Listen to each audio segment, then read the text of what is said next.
हिजाब का यूज करना आप उसको सिर्फ धार्मिक रूप में मत देखिए। उनको प्रॉब्लम हो रही है, वो हिजाब नहीं पहनना चाहती, उनको हिजाब के लिए फोर्स करना बिल्कुल गलत है। उस एसेंशियल प्रैक्टिस को भी कॉन्स्टिट्यूशनल वैल्यू के साथ सिंक होना पड़ेगा। गौड़ सरस्वती ब्राह्मण में ये ट्रेडिशन था कि लोअर कास्ट के लोगों को एंट्री नहीं मिलती। जुडिशरी को डिसाइड नहीं करना चाहिए कि एसेंशियल प्रैक्टिस क्या है क्या नहीं। तो लिटरली तो हम लोग नहीं जा सकते हर चीज पे कि देखो इसकी एक लाइन यहाँ पे मेंशन है तो ये एसेंशियल हो जाएगा। मिडिल ईस्ट में इस्लाम के आने से पहले भी पर्दा था। If you are telling them to how to dine on the table because they are not dining properly.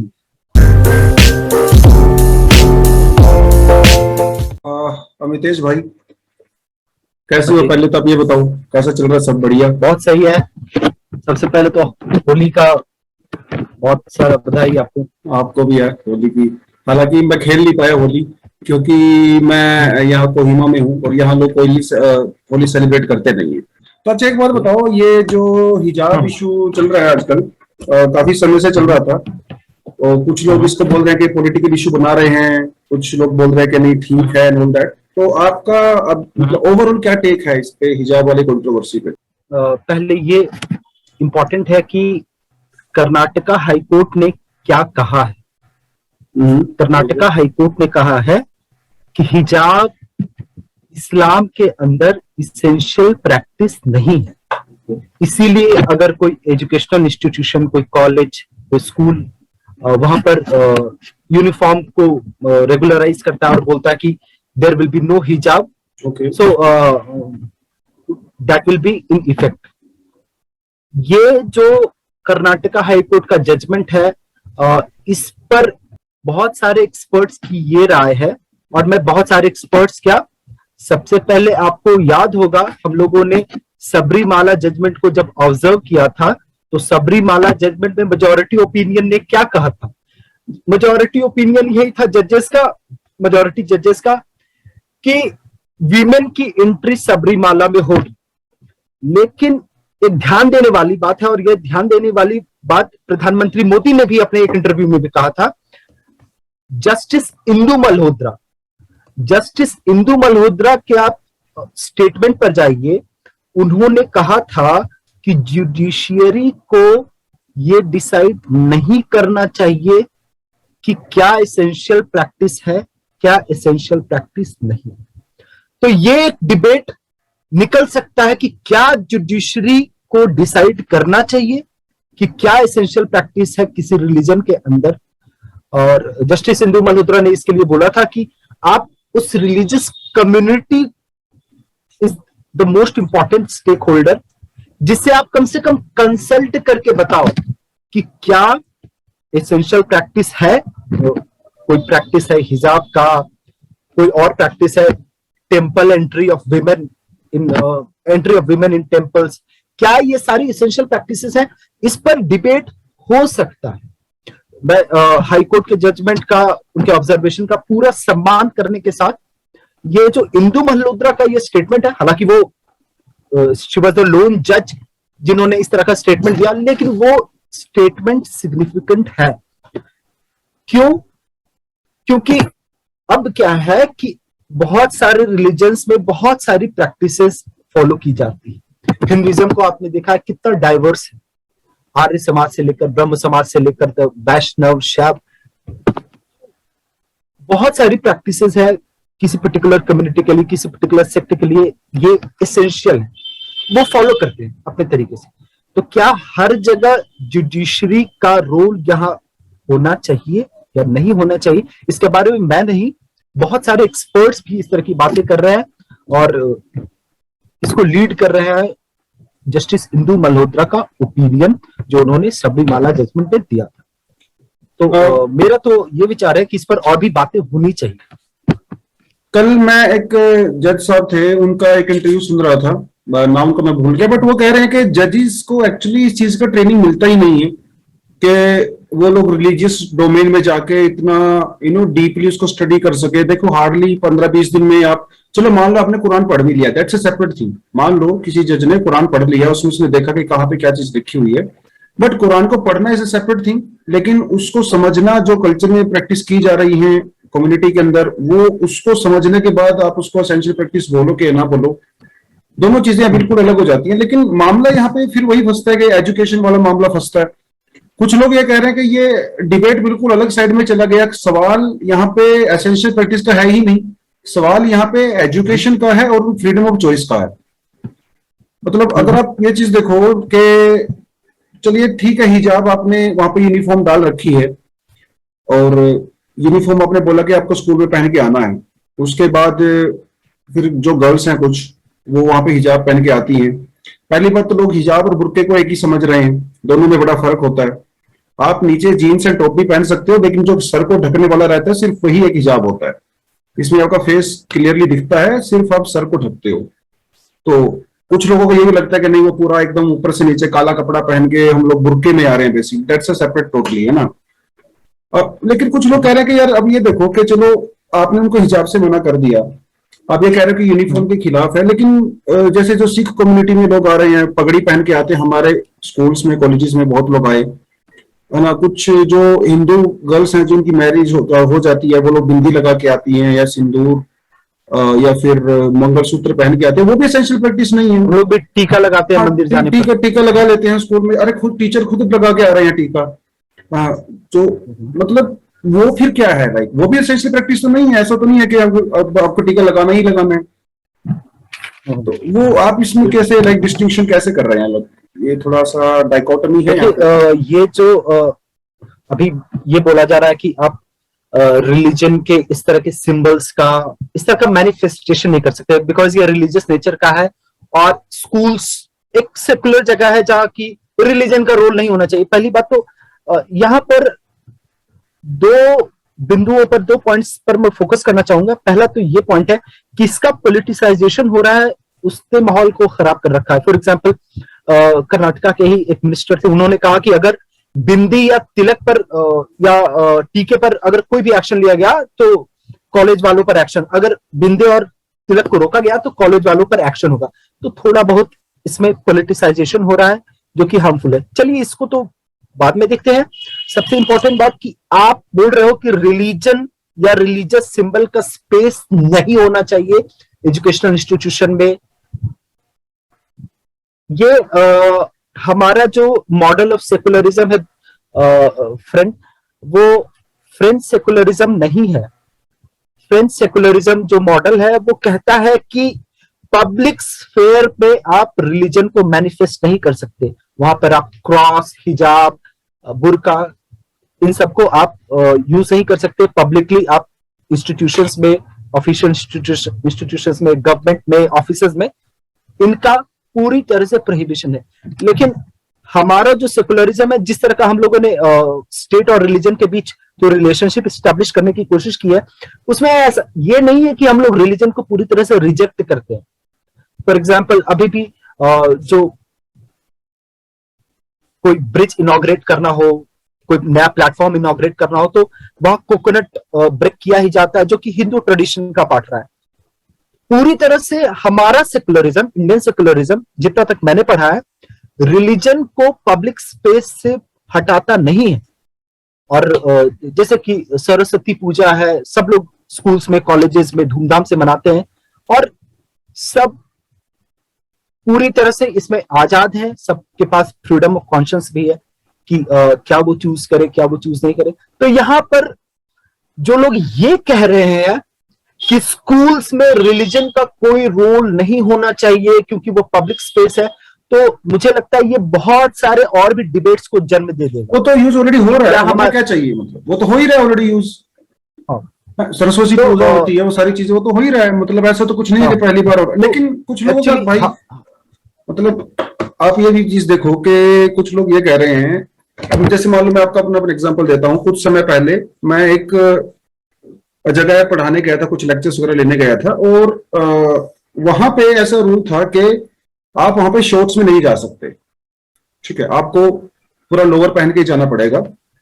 तो जब मैं उस ऑर्गेनाइजेशन में गया तो इसका मतलब ये है कि जब मैं वहां पे काम करने गया तो उसके जो वहां के ऑर्गेनाइजेशन के रूल्स हैं, ये अंडरस्टूड सी बात है कि मैं उनको फॉलो करूंगा, क्योंकि आप उस ऑर्गेनाइजेशन का पार्ट बनना चाह रहे हो। अगर आपको प्रॉब्लम है तो ज्वाइन मत करो, ऑब्वियस सी बात है। वहां का पार्ट हो तब पाठ करो। तो हुआ ऐसा कि इवनिंग के टाइम में, अब क्योंकि इतने छोटे छोटे रूल्स होते हैं तो हम भी नहीं पढ़ते, नहीं हमें बताया जाता, वो तो टाइम टू टाइम समय के साथ होता है। तो इवनिंग के टाइम में जैसे मैं इवनिंग वॉक करने गया तो मैंने शॉर्ट्स पहने हुए थे, देवर लाइक सर यहाँ पे शॉर्ट्स अलाउड नहीं है। अब यहाँ पे दो चीजें हो सकती थी, या तो मैं बोलूं कि देखो भैया शॉर्ट्स अलाउड नहीं है, ये तो मेरे फंडामेंटल राइट का वायलेशन है, ठीक है, और वहां पे मैं रिबेल करने लगता, मैं केस डाल दूं फालतू में वो चीज। या फिर मैं बोलूं कि हाँ देखिए चलिए ठीक है, आप ऑर्गेनाइजेशन में हैं तो उसके रूल्स का हम लोग फॉलो करेंगे, ठीक है मैं शॉर्ट्स नहीं पहनूंगा। अब किसी की फैमिली में आप जाते हो तो परिवार के अंदर उनके अपने कुछ रिचुअल्स होते हैं, कुछ उनका अपना स्टैंडर्ड होता है उसके हिसाब से। तो अगर किसी जगह पे यूनिफॉर्म है और वहां पे अगर ये मेंशन है कि आप वहां पे हिजाब नहीं पहन के आ सकते, आपको कॉलेज की स्कूल की यूनिफॉर्म को फॉलो करना ही पड़ेगा। आपने जो पॉइंट उठाया है वो बहुत ही इंपॉर्टेंट है। ये जो डिबेट है, इसीलिए ये डिबेट बहुत ही सिग्निफिकेंट है। मैं तो कोई नहीं होता, आप भी कोई नहीं होते कि हम लोग फाइनल जज करें इस मुद्दे को, लेकिन कुछ और डायमेंशंस को देखा जाए, क्योंकि ये मुद्दा किसी की फैमिली गैदरिंग को अटेंड करने वाला नहीं है।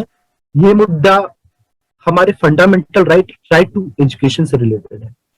तो ये डिबेट बिल्कुल जायज है कि क्या राइट टू एजुकेशन डिप्राइव किया जा सकता है because of difference in uniform.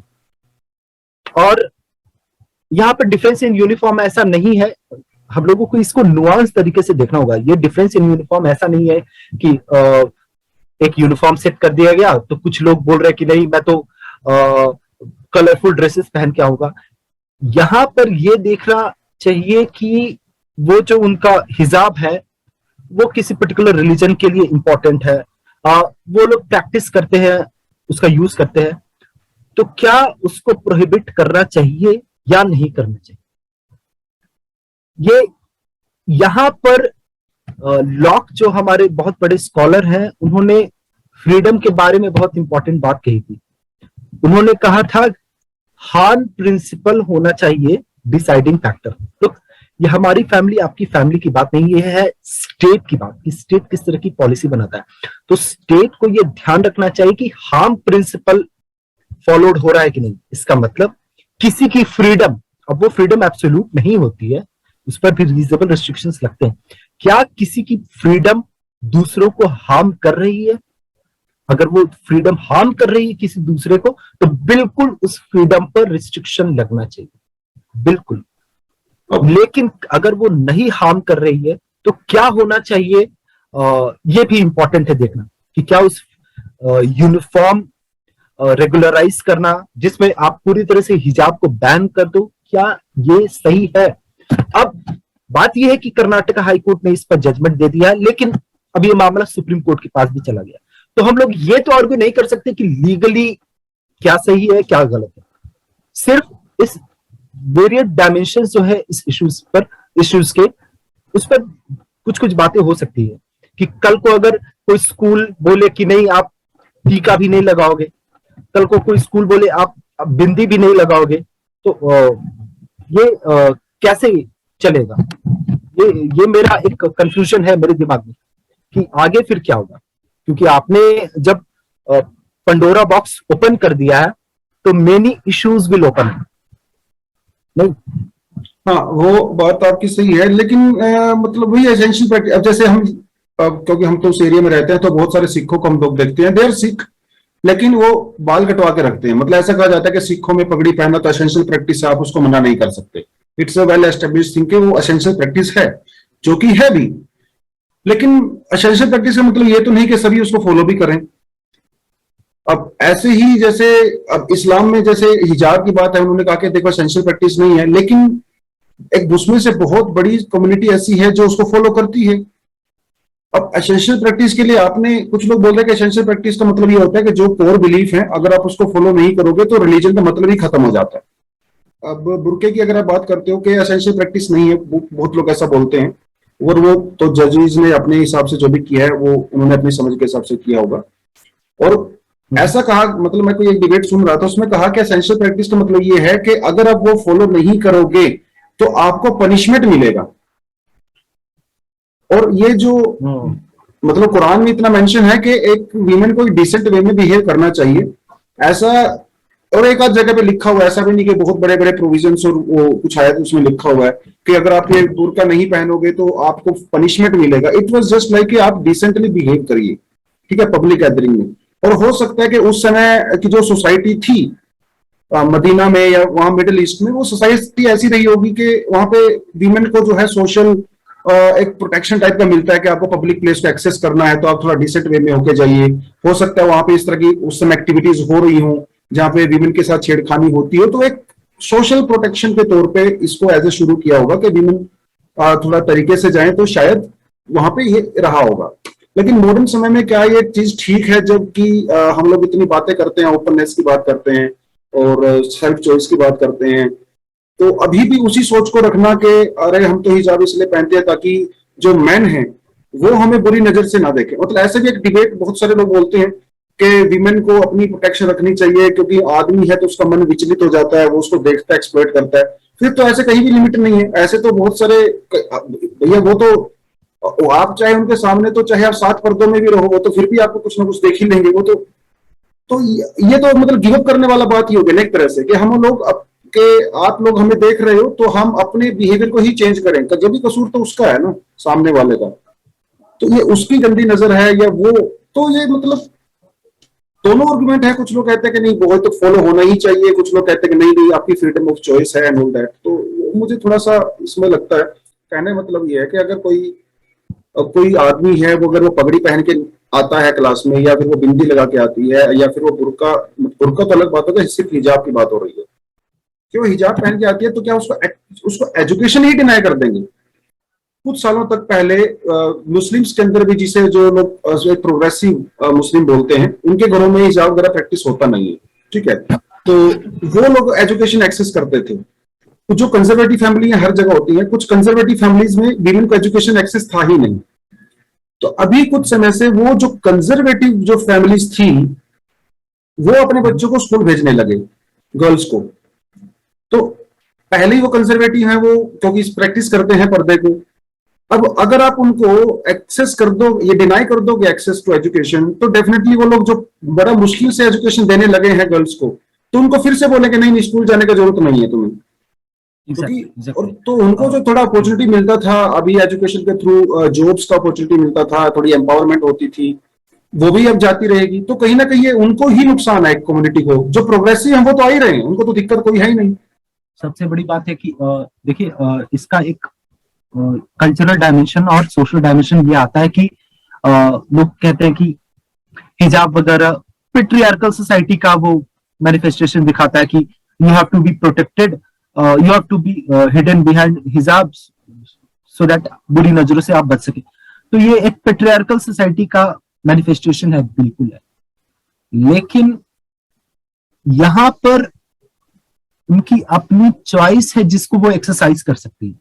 अब यहाँ एक और डिबेट आ सकता है कि उनकी चॉइस खुद उस पेट्रियार्की वाले सोसाइटी से इन्फॉर्म्ड है।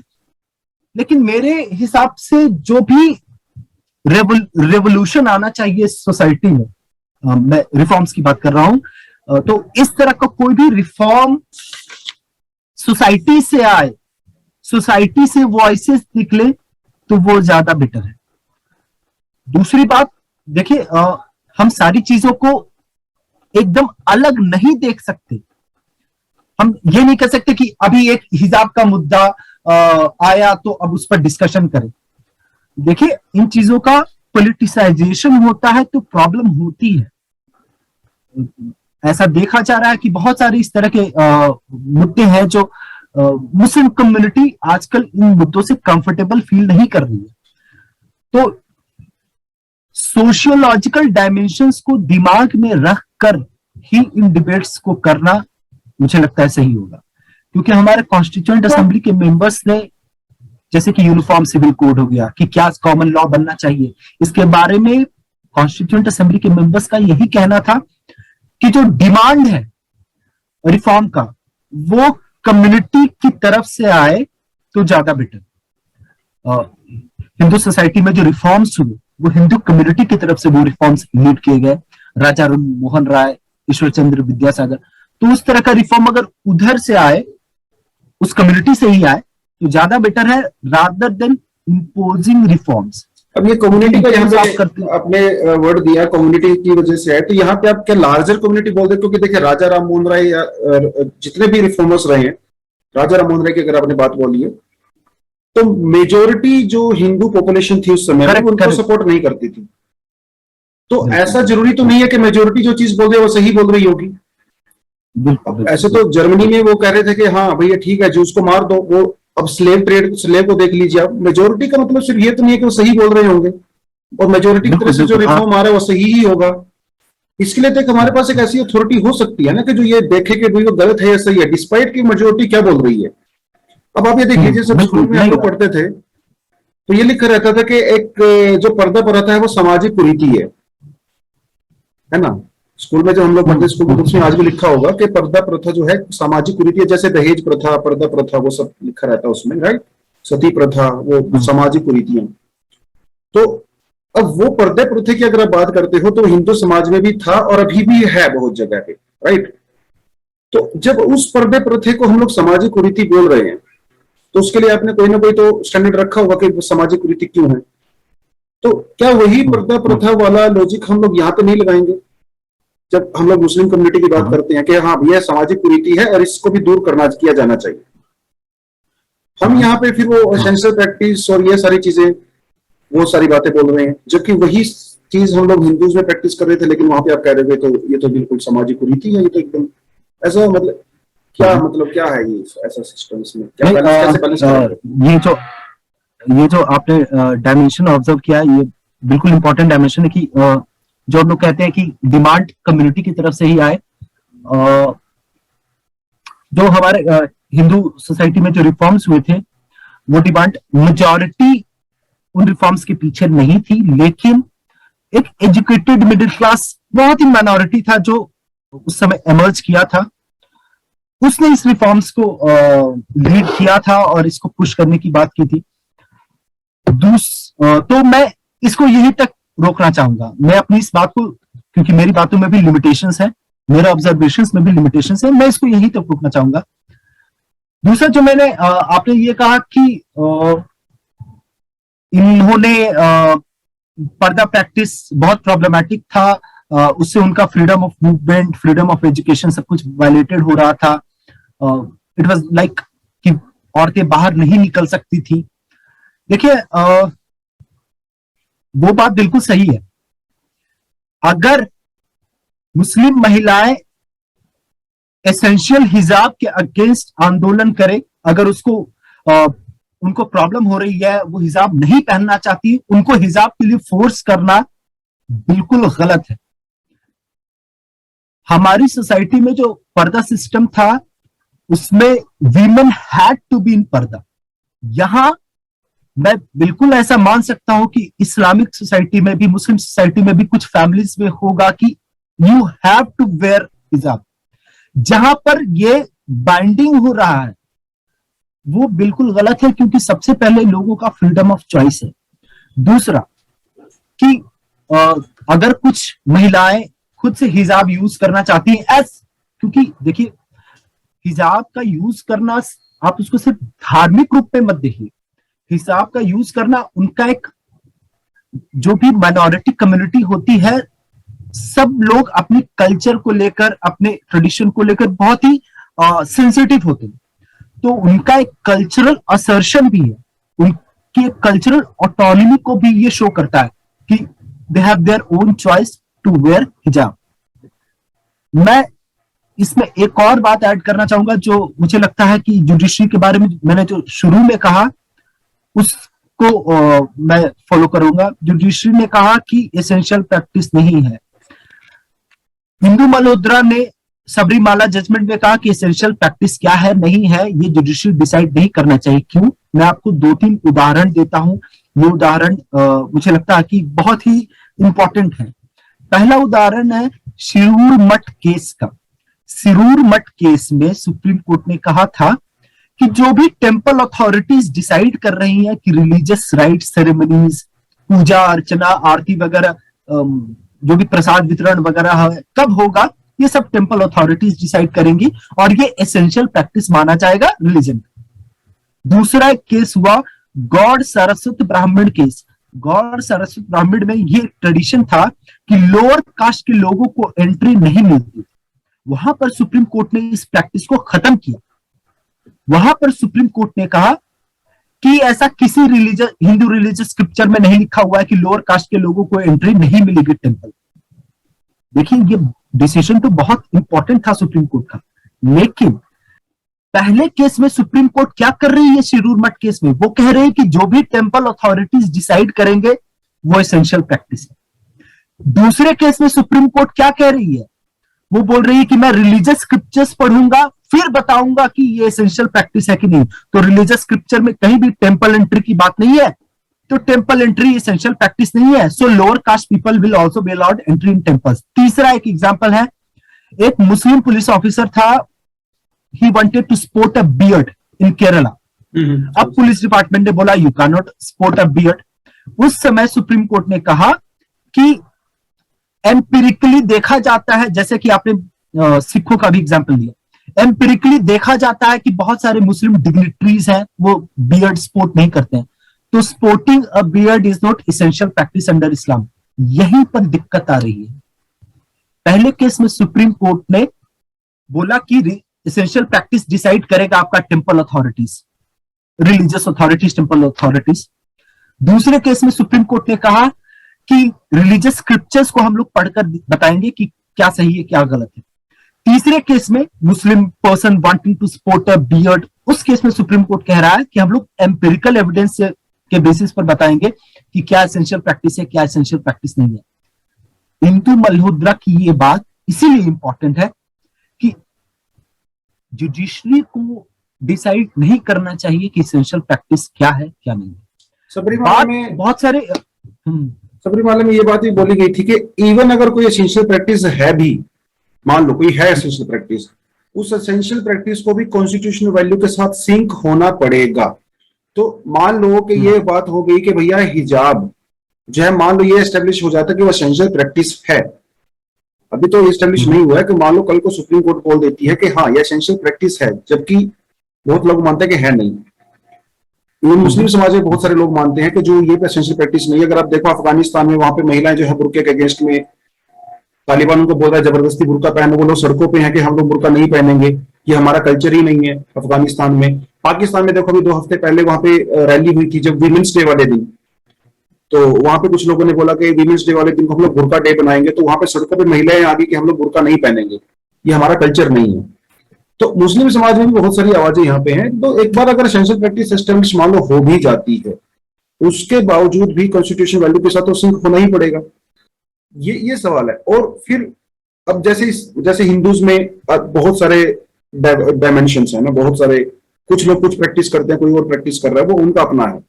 ऐसे इस्लाम में भी सभी लोग एक इस्लाम नहीं है, इस्लाम में बहुत सारी ब्रांचेस हैं, कोई ये प्रैक्टिस करता है, कोई वो प्रैक्टिस करता है, कोई वो प्रैक्टिस करता है, अपने अपने तरीके से सब प्रैक्टिस करते हैं, राइट। तो ये उनका कल्चर है। तो ये मतलब ऐसा एक आर्गुमेंट है कि जो बुर्का है ये एक रिलीजियस सवाल तो है ही नहीं, ये तो कल्चरल सवाल है। और अगर आप सिर्फ पर्दे की बात करो, चलो हिंदू समाज ने तो अभी धीरे धीरे पर्दा छोड़ ही दिया लगभग। अगर लाइक वहां पे कुछ रिसर्च ऐसी बताती है कि मिडिल ईस्ट में इस्लाम के आने से पहले भी पर्दा था। बहुत सारी ऐसी सिविलाइजेशन जैसे बिजेंटाइन सिविलाइजेशन और वो सब रही हैं, वहां पे ऐसे एविडेंस हैं बहुत पक्के कि वहां पे महिलाएं उस समय भी पर्दा करती थी।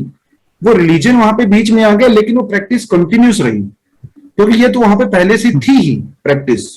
और कहीं कुरान में एक जगह पे मेंशन कर दिया, देखो ऐसे तो अगर रिलीजियस स्क्रिप्चर में कोई भी चीज मेंशन की होगी तो उसको हम एसेंशियल तो नहीं मान सकते। ऐसे तो बहुत कुछ, बहुत अजीबोगरीब चीजें हैं जो टेक्स्ट में दी हुई हैं, बाइबल, कुरान, ये जो भी हिंदूज के भी आप उठा के देख लो। तो लिटरली तो हम लोग नहीं जा सकते हर चीज पे कि देखो इसकी एक लाइन यहाँ पे मेंशन है तो ये एसेंशियल हो जाएगा। एसेंशियल प्रैक्टिस मतलब बहुत ब्रॉड टर्म है एसेंशियल किसी चीज को भी बोलना। और हर लोग, मतलब पर्सनली मैं आपको बोल रहा हूँ कि लोग ये चलाते हैं freedom of choice, freedom of choice.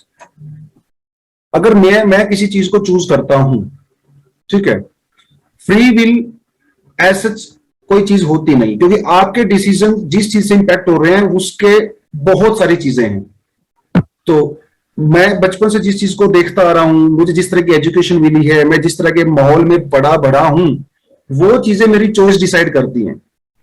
तो फ्रीडम ऑफ चॉइस ये आपकी पर्सनल नहीं है, पहली बात तो ये आपका पर्सनल डिसीजन नहीं है। ऑलरेडी आपका ब्रेन वो डिसीजन लेने के लिए ऑलरेडी ब्रेन वॉश या ऑलरेडी तैयार हो चुका है आपके आसपास के माहौल से।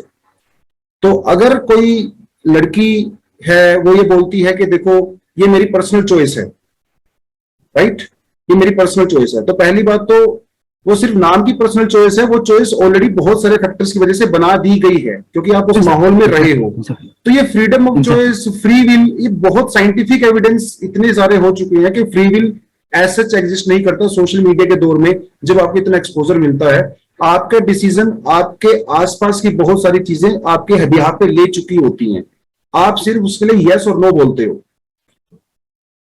इतना उन बच्चों को समझ नहीं है उस एज में कि वो हर चीज को प्रोज एंड कॉन्स को देखें, क्योंकि उनको एक्सपोजर ही नहीं है। उनको सिर्फ एक्सपोजर यही है कि अच्छा ये मेरी माँ भी बुर्का पहनती है, हिजाब, मेरी बहन भी, मेरी कजन भी, मेरे आस पड़ोस में सभी पहनते हैं, शायद ये बहुत इंपॉर्टेंट चीज होती होगी और चलो ये मेरा, अब मैंने ये डिसीजन ले लिया कि मैं भी फॉलो। जब तक वो समाज में बाहर निकलेगी नहीं, वो देखेगी नहीं कि दुनिया में दूसरी थॉट प्रोसेस भी होती हैं, राइट, दुनिया में इतनी अपॉर्चुनिटीज भी होती हैं, उसको एक्सपोजर ही नहीं मिलेगा, तब तक आप कैसे कह सकते हो कि उसका फ्रीडम ऑफ चॉइस है। मैं आपकी बात से बिल्कुल अग्री करता हूं कि आपकी चॉइसेस पेट्रियार्की को मैनिफेस्ट कर सकती है, आपकी चॉइसेस ऑपरेशन को मैनिफेस्ट कर सकती हैं।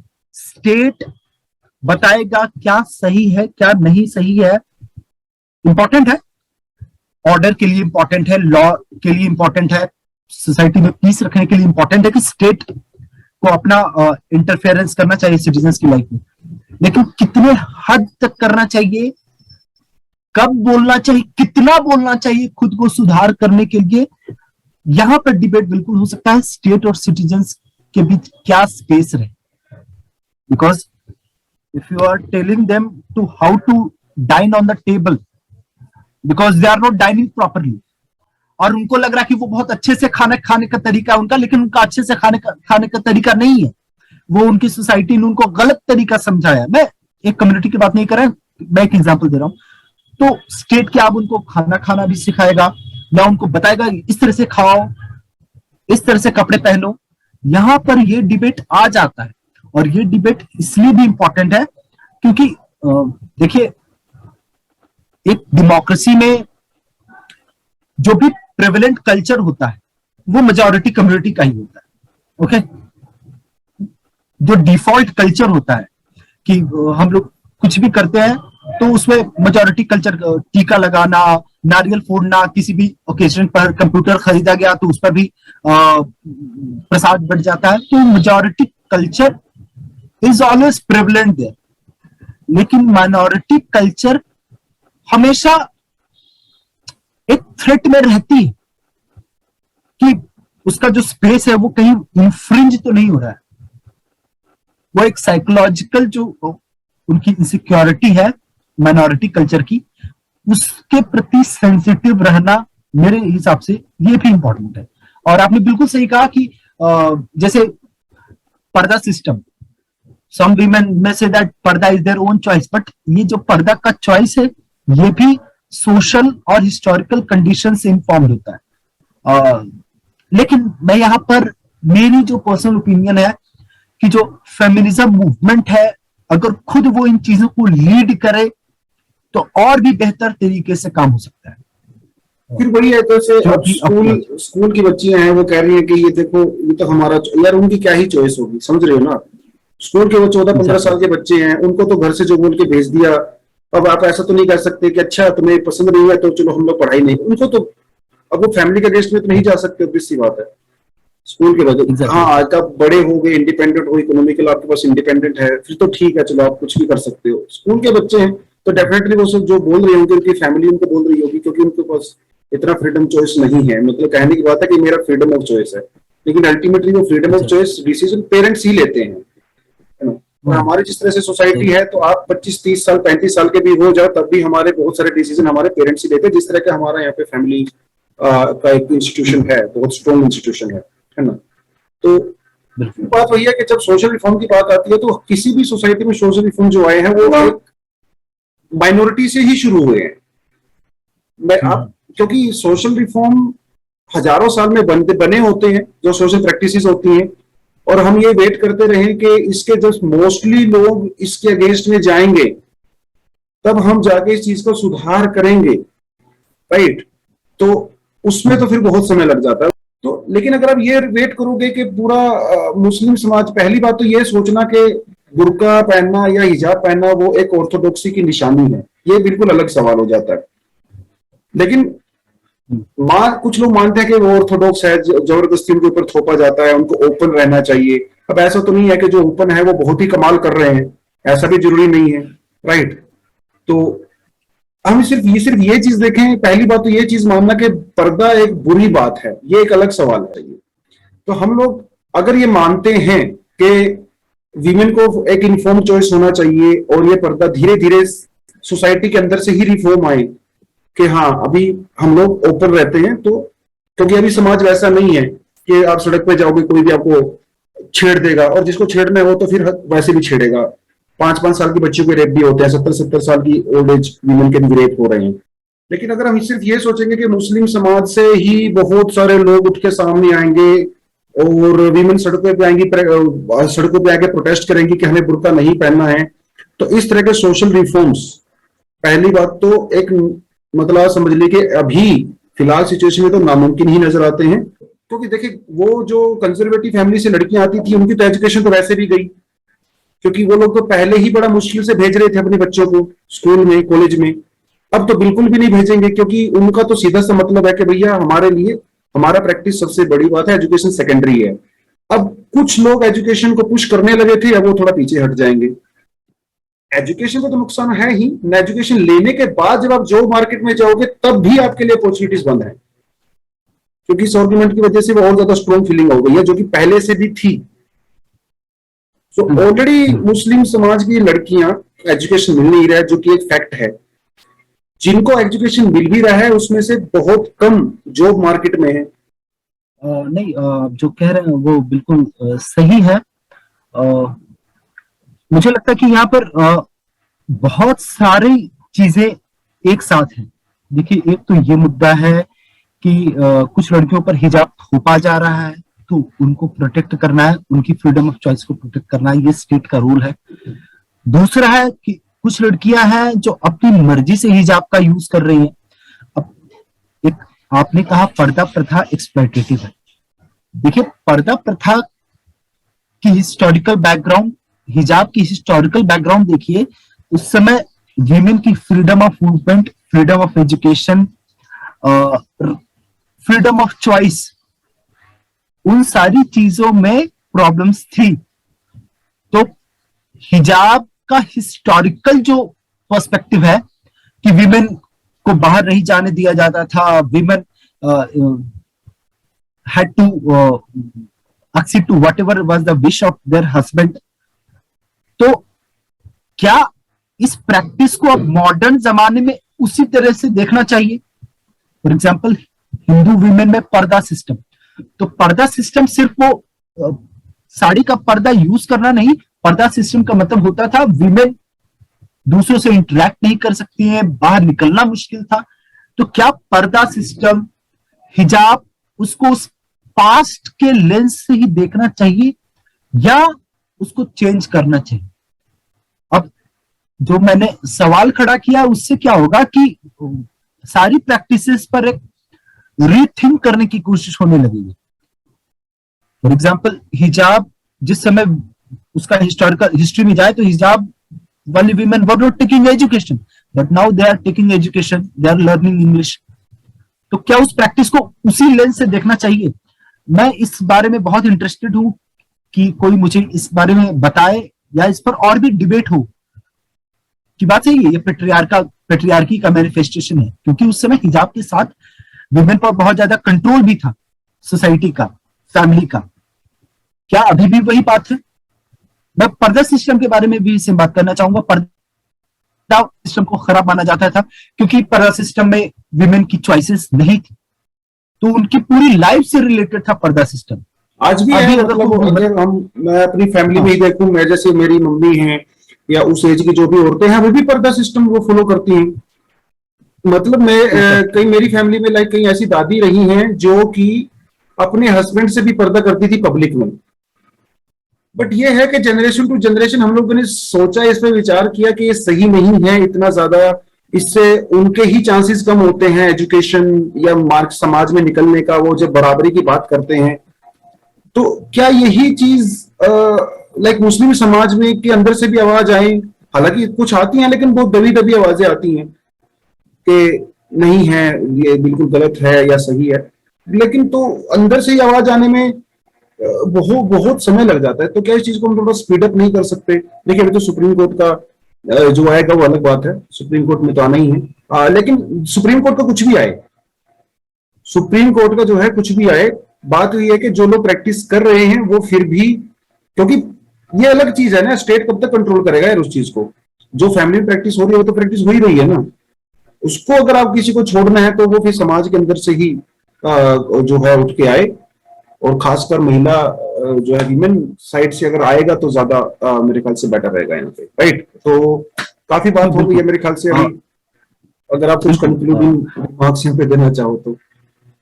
बस सब लोग सुप्रीम कोर्ट का के निर्णय का इंतजार करें, और सुप्रीम कोर्ट का जो भी निर्णय होगा वो सुप्रीम कोर्ट पर निर्भर करता है। लेकिन ये बिल्कुल सही बात है कि सचर कमेटी ने भी बोला है कि मुस्लिम की कंडीशन बहुत खराब है, वो बहुत बैकवर्ड है। तो मुस्लिम वीमेन, उनमें भी रिफॉर्म्स, उनकी एजुकेशन, उनकी एम्प्लॉयमेंट अपॉर्चुनिटीज बढ़ाने की जरूरत है। अ, वो सुप्रीम कोर्ट के निर्णय पर निर्भर नहीं करता है, वो मुस्लिम कम्युनिटी, वो स्टेट पर निर्भर करता है कि कैसे उनके डेवलपमेंट, उनके एम्पावरमेंट की बात की जाए और कैसे उनको आगे बढ़ाया जाए। हम लोग इंतजार करते हैं सुप्रीम कोर्ट के जजमेंट हाँ का। बिल्कुल सर। और तो उसके बाद ठीक है, डेफिनेटली हम लोग एक और यहाँ पे डिस्कशन पैनल बिल्कुल बिल्कुल। करेंगे, और जी, कोशिश रहेगी किसी एक्सपर्ट को हम लोग लेके आए जो कि लो बैकग्राउंड से ही रहे हों, और फिर थोड़ा एग्जैक्टली। डाइवर्स चीजों पे चर्चा करेंगे। और मैं कोशिश करूंगा कि किसी अपने मुस्लिम समाज से किसी मित्र को या किसी एक्सपर्ट को यहाँ पे डेफिनेटली पैनल पे लेके आ जाए, तो एक और हमें जो है डाइवर्स यूनिट यहाँ पे डेफिनेटली देखने को मिलेगा। बट वही है कि ओपन रखना चाहिए, अपने दिमाग को ओपन रखिए, समाज में क्या हो रहा है अपने आप को अवेयर रखने का जरूरत है। और हम लोग किसी बिल्कुल रूमर्स में या किसी ऐसे लोगों से थोड़ा अवॉइड ही करें जो कि एक एजेंडा लेके चलते हैं बेसिकली, है ना? तो वो चीज हो सकती है। बाकी सुप्रीम बिल्कुल। कोर्ट का जो भी आएगा डिसीजन उस पर वेट करते हैं, लेकिन जल्दी आए, क्योंकि जितना ज्यादा सुप्रीम कोर्ट डिले करेगा ये मामला उतना ही खिंचता रहेगा और वो रिजिडिटी बढ़ती ही रहेगी। तो आई होप कि जल्दी से जल्दी कुछ ना कुछ इसमें हो। बाकी यहीं पे बिल्कुल। एंड करते हैं मिस्टर अमितेश ओके, वत्स। ठीक है sir, thank you very much आपका टाइम निकालने के लिए। Thank you, thank you every. Thank you, thank you very much. जय हिंद।